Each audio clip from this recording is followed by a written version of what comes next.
iyadoo ayna ku guda jirno dhalashada bisha barakaysan ee Ramadaan ayaa ururka samafalka ee khayriga ah ee badbaado waxa uu deeq afura gaarsiiyay qaar ka mid ah masaajidada ku yaala deegaanka Buuhoodle.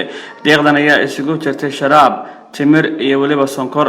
waxaana halkan ka hadlay mas'uuliyiinta ururkan oo ka wareejiyay qaar ka mid ah cilmi diinka gacanta ku haysta masaajidada deegaanka Buuhoodle. maanta waxaan doonaynaa inaan ku wareejino deeq timir iyo sonkor iyo sharaab ka kooban 4 goobood oo ay ka mid yihiin 3 masaajid oo masaajidada magaalada Buuhoodle iyo goobta dadka musaafiriintii ay ka safraan oo aan iyana qayb dhigayno insha Allah. dadka muxsiniinta waxaan la baxay waxaan soo gaadhay lacag $190 waxaan ka iibinay 10 tanagadood oo timira kiish sonkora iyo 3 sharaaba. marka waxaan dadka muxsiniinta dad fara badan baa isqoray qof kasta ilaahay baa miisaanka xasanaadkan aan uga bareynaa inuu ugu daro. intaa kadib goobaha aanu timirta iyo ka qaybinay iyo sharaabka iyo sonkorta waxaa ka maqan oo aan doonaynaa inaan insha Allah iyana dhaqso u bilowno agabkii kale lagu afurayay sidii sambuuskii iyo kakii iyo waxyaabihii macmaanka ah dadka muxsiniintu ku afurayeen muslimiintu ku afurayeen. intaana waxaan rajayn doonaa in dadkii muxsiniinta ahaa ee la baxay sadaqadan shaariga ah aan masaajidada u gelinay dadkii la baxay inay kuwana la bixi doonaan insha Allah.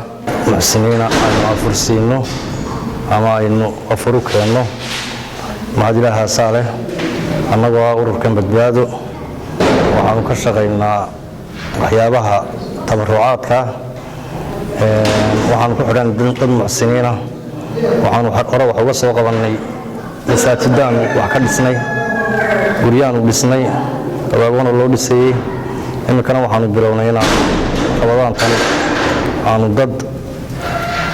dadka islaamka wixii aan awoodno aanu wax gaarsiino annagoo uga soo qaadayna dadka muxsiniinta ururku waa ka maantana waxaanu halkan 3 masaajid ku guddoonsiinaynaa timir iyo sharaab. caalamiin ilaahay baa mahad leh.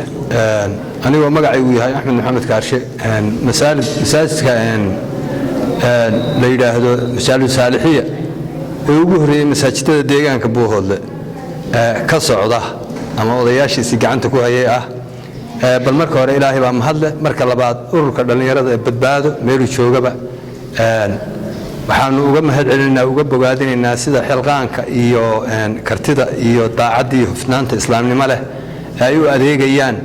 mahad ilaahay baa leh mahad iyo bogaadin baanu u celinaynaa.